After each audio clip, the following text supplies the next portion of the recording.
इस वीडियो में हम लोग डिस्कस करेंगे टी.एस. एलियट का लिखा हुआ critical essay Hamlet and his problems को लेकर के।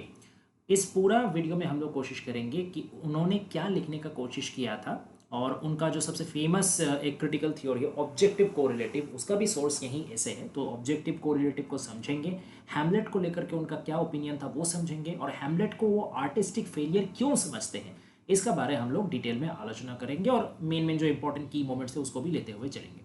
इस वीडियो का पीडीएफ आपको टेलीग्राम चैनल में मिल जाएगा। टेलीग्राम चैनल का लिंक मेरे यूट्यूब चैनल के डिस्क्रिप्शन में दिया है, वहाँ से आप आराम से ज्वाइन कर ले सकते हैं। तो आइए इस वीडियो को शुरू करते हैं।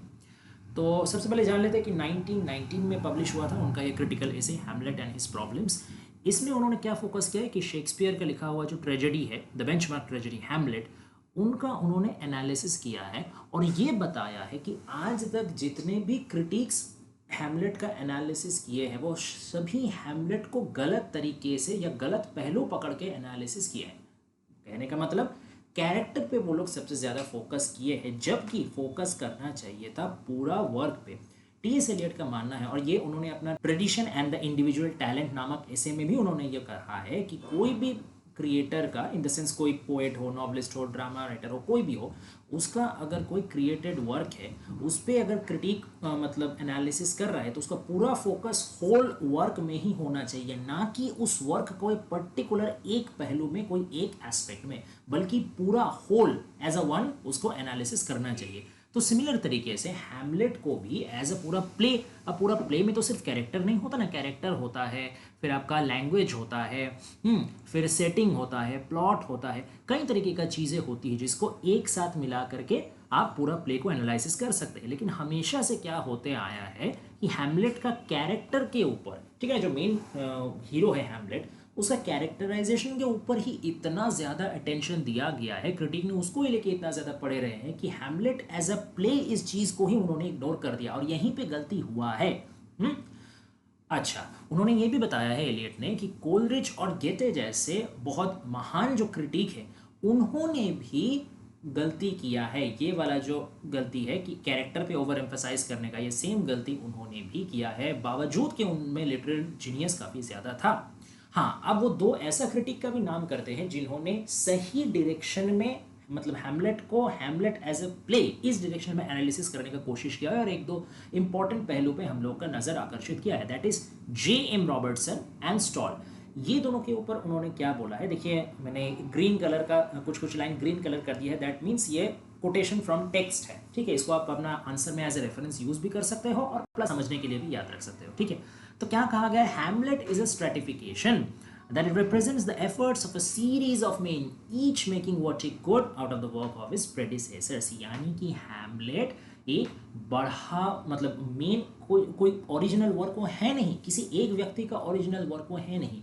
एक ने कुछ लिखा, फिर अगला उसमें अपना कुछ एडिट किया, कुछ मॉडिफाई किया, फिर तीसरा आके उसमें कुछ एडिट मॉडिफाई किया, तो ऐसे एक का ऊपर दूसरा का परत चढ़ते चढ़ते चढ़ते चढ़ते आज वो मॉडर्न डे हैमलेट हुआ है। वो किसी एक इंडिविजुअल का लिखा हुआ कोई एक ओरिजिनल वर्क नहीं है। तो इस पहलू में J.M. रॉबर्टसन स्टॉल ने हम लोग का दृष्टि आकर्षित किया है, और एलियट का भी कहना है कि इनसे वो एग्री करते हैं। क्यों एग्री करते हैं, उनका कारण वो दर्शाते हैं। उनका मत ये है कि थॉमस किड का भी एक लिखा हुआ प्ले था जिसका नाम था हैमलेट प्ले, और प्लस थॉमस किड ने स्पेनिश ट्रेजेडी भी लिखा हुआ है, बहुत फेमस है, हम लोग सब कोई जानते हैं, है ना। अब समस्या क्या है कि हैमलेट, ये जो थॉमस किड का लिखा हुआ हैमलेट प्ले है ना, ये इसको अभी ट्रैक नहीं किया जाता, this is considered as a lost play. अब उनका कहना है, शेक्सपियर एलियट का कहना है कि क्यों हैमलेट शेक्सपियर का खुद का संपूर्ण लिखा हुआ नहीं है, और क्यों थॉमस किड का एलिमेंट पे उन्होंने एडिट और मॉडिफाई किया है ऐसा लगता है। उसका कारण है कि इसमें कोई प्रॉपर रिवेंज मोटिव है नहीं। आप शेक्सपियर की दूसरे जितने भी महान ट्रेजेडीज है, जैसे आप मैकबेथ उठा लो, आप ओथेलो उठा लो, आप किंग लियर उठा लो, ठीक है, ये सब के साथ आप कंपेयर करो हैमलेट को, बाकी सब चीज़ों में आपको प्रॉपर एक सिग्निफिकेंट मोटिव दिख जाए, किसी में रिवेंज दिख जाएगा, किसी में आपको जैसे कि ग्रीड दिख जाएगा, किसी में आपको एस्पिरेशन दिख जाएगा, तो कोई ना कोई एक सेंट्रल मोटिव है जो through out the work consistently हम लोगों को दिखता है, या consistently Shakespeare different type of characters से एक्शंस का थ्रू हम लोग को दिखाते आए हैं। लेकिन यहाँ हैमलेट में आपको रिवेंज मोटिव दिखेगा, लेकिन वो कंसिस्टेंट नहीं है, और ना ही तो वो प्रॉपरली पूरा प्ले में आपको एक बराबर दिखेगा। तो ये एक पहला कारण है।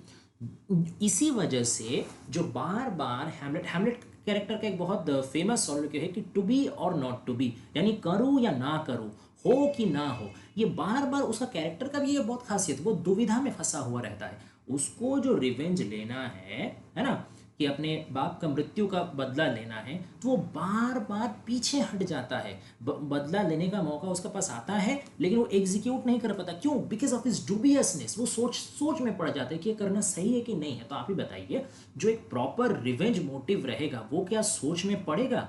और ये जो बार बार सोच में पड़ जाना, दुविधा में पड़ जाना, इसकी वजह से रिवेंज लेना जो डिले हो जा रहा है, तो ये एक तरीके से रिवेंज मोटिव को ही क्या और भी ज्यादा वीक नहीं कर दे रहा? ये एक उनका आर्ग्यूमेंट है। दूसरा उनका आर्ग्यूमेंट क्या है कि इस प्ले का जो सेंट्रल मोटिव है वो क्या है? Effect of mother's guilt upon son.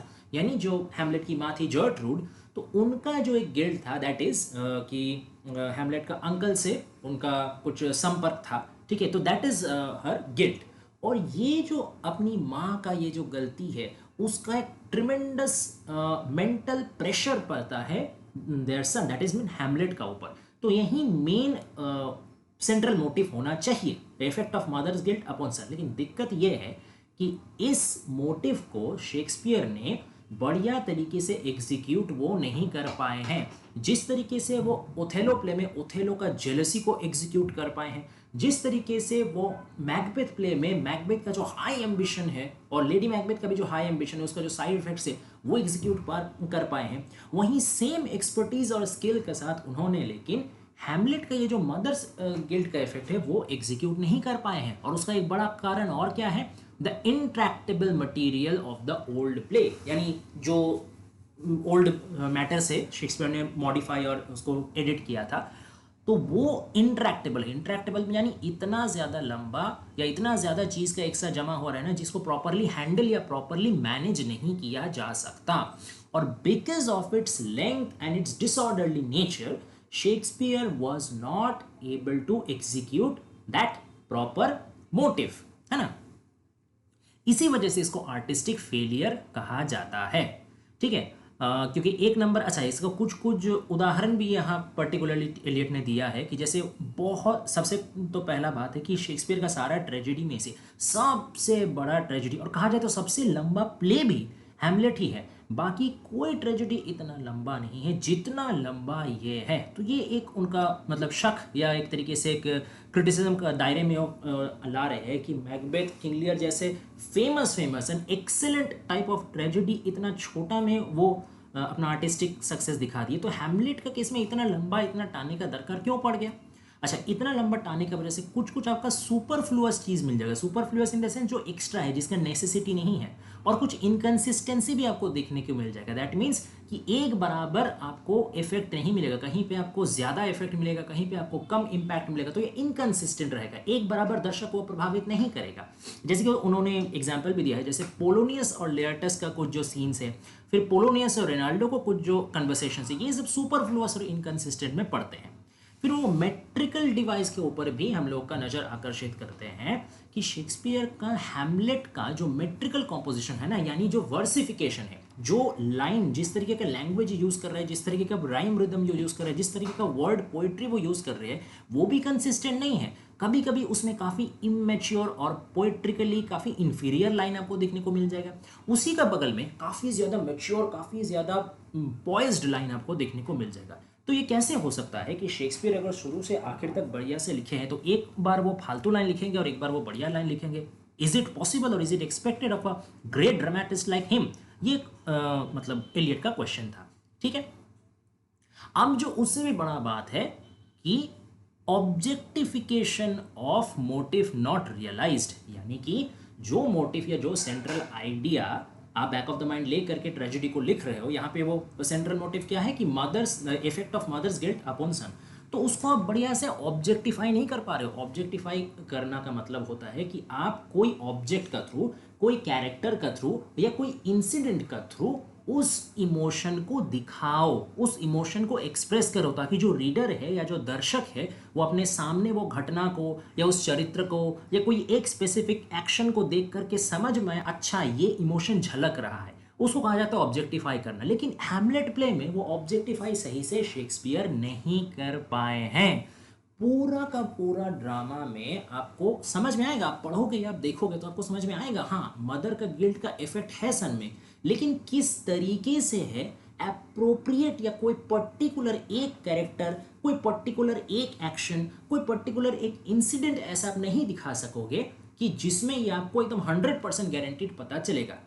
लेकिन पूरा प्ले में ही कहीं ना कहीं ये छुपा हुआ है, ठीक है, कहीं ना कहीं ये निहित है। तो आपको प्ले देखोगे या पढ़ोगे तो आपको समझ में आएगा कि हाँ मदर्स गिल्ट है, लेकिन आपको कोई बोलेगा कि कोई पर्टिकुलर सीन दिखा दो, एक कैरेक्टर दिखा दो, तो आप नहीं दिखा सकोगे। इसका मतलब क्या कि प्रॉपरली ऑब्जेक्टिफाई नहीं हुआ, एक तरीके से पूरा प्ले जुड़ करके इसका अस्तित्व है, लेकिन कोई पर्टिकुलर जगह में इसका लोकलाइजेशन नहीं हुआ है, कोई पर्टिकुलर जगह में ये इंटेंसिफाई या एग्जिस्ट नहीं करता है। इसके बाद जो अपना वो नया थ्योरी है टीएस एलियट जो देते हैं, जिसके लिए ये ऐसे सबसे ज़्यादा फेमस है, दैट इज ऑब्जेक्टिव कोरिलेटिव।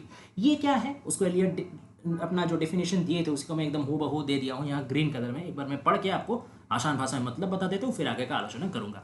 तो a set of objects, a situation, a chain of events which shall be the formula of the particular emotion, such that when the external facts which must terminate in sensory experience are given, the emotions is immediately evoked। इसका मतलब क्या होता है कि objective correlative ऐसा कोई object है या ऐसा कोई परिस्थिति है या ऐसा कुछ घटनाक्रम है जो वो एक पर्टिकुलर इमोशन को जगाने का या उसको झलकाने का या उसको दिखाने का या उसको बाहर लाने का काम करते हैं। और ये ऐसा ऑब्जेक्ट या सिचुएशन या कैरेक्टर होना चाहिए जिससे कि जैसे ही ये एक्सटर्नल फैक्ट्स आंखों के सामने आए तुरंत वो क्या हो, सेंसोरी एक्सपीरियंस में बदल जाए। सेंसोरी एक्सपीरियंस यानी कि आप सेंस कर सकते हैं, ठीक है, आप उसको देख सकते हैं, आप उसको सुन सकते हैं, आप उसको महसूस कर सकते हैं, ऐसा कोई एक्सपीरियंस में वो बदल जाए। मान लीजिए कोई कैरेक्टर कुछ बोल रहा है, कुछ कर रहा है, किसी के साथ वो हाथापाई कर रहा है या वो चुप से बैठा हुआ है, तो उसका जेस्चर से, उसका पोस्चर से, उसका बॉडी लैंग्वेज से, उसका आवाज़ का टोन से आपको पता लगना चाहिए कि एक एक्सपीरियंस कौन सा, कि उसका अंदर अंदर वो क्या सोच रहा है, क्या फीलिंग चल रहा है। बाहर से उसका एक्सपीरियंस देख के, उसका एक्सप्रेशन देख के आपको पता लगना चाहिए। The emotion is immediately evoked. जैसे ही आपको पता लगेगा तुरंत आप समझ जाओगे कि अच्छा ये इमोशन, मतलब ड्रामेटिस्ट जो है वो समझाने का हम लोग कोशिश कर रहे हैं।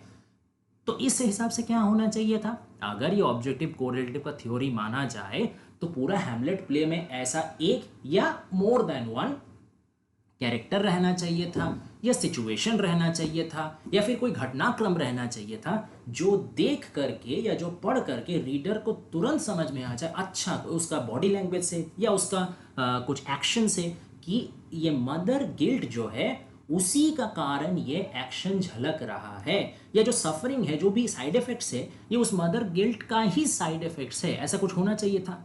लेकिन दुख का बात यह है कि पूरा, जैसे मैंने पहले भी डिस्कशन किया, कि पूरा प्ले में आपको ये इमोशन समझ में आएगा, लेकिन कोई पर्टिकुलर उदाहरण आप नहीं दिखा सकोगे। ना ऐसा कोई पर्टिकुलर कैरेक्टर है जो फुल्ली इसको रिप्रेजेंट करता है, ना कोई पर्टिकुलर ऐसा इंसिडेंट है जो इसको फुल्ली रिप्रेजेंट या एविडेंट करता है।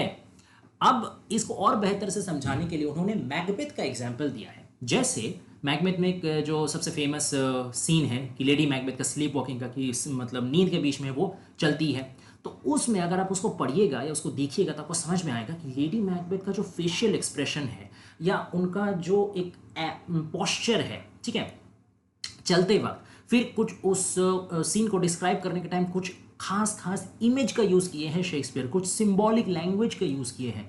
तो ये सब चीज़ एक साथ मिला करके, चाहे आप उसको देख रहे हो एनैक्टमेंट होते हैं या चाहे आप उस लाइंस को पढ़ रहे हो, पढ़ते हुए ही आप समझ जाओगे कि लेडी मैकबेथ का अंदर, मतलब जो भी वो भाव है, एम्बिशन का या साइड इफेक्ट जो भी है, वो क्लियरली आपको समझ में आ जाएगा कि इनका ये हरकत, ये भी जो बोलचाल, सब उसी इमोशन का तहत हो रहा है।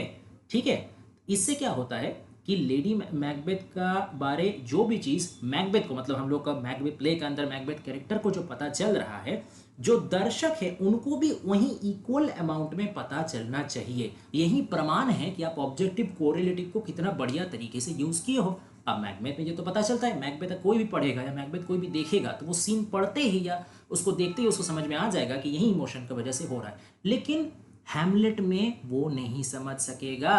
अगर बहुत बढ़िया उसका कंसेप्शन नहीं हुआ, बहुत एक्सपीरियंस वो नहीं हुआ, तो एक बार में पढ़ के या देख के समझना काफ़ी मुश्किल है। तो मतलब क्या, इसमें क्लैरिटी उतना नहीं है जितना मैकबेथ में था। अब सवाल है कि क्यों नहीं होगा, मैकबेथ भी तो शेक्सपियर ने लिखा है, हैमलेट भी उसी ने लिखा है, तो क्यों मैकबेथ में वो सही से मतलब इसको परफेक्ट कर पाए और हैमलेट में नहीं पाए। ठीक है, क्योंकि जो एक्सटर्नल ऑब्जेक्ट है ना, वो इंटरनल इमोशन के लिए सफिशिएंट प्रूफ नहीं हुआ। हैमलेट में ये चीज़ उन्होंने मिस कर दिया शेक्सपियर ने, कि एक्सटर्नल ऐसा कोई वो कंडीशन या ऑब्जेक्ट क्रिएट कर ही नहीं पाए जो कि इंटरनल इमोशन को बखूबी दर्शाता हो। ये हैमलेट में जो कैरेक्टर हैमलेट है ना, उसका सफरिंग काफ़ी ज़्यादा होता है। ऐसा नहीं कि वो सफ़र नहीं कर रहा, कि उसके ऊपर टॉर्चर नहीं हो रहा, कि उसका मन में उथल पुथल नहीं चल रहा है, लेकिन उसका जो एक्टिविटी है ना, उसका जो एक्शन है ना, वो उससे मैच नहीं कर रहा।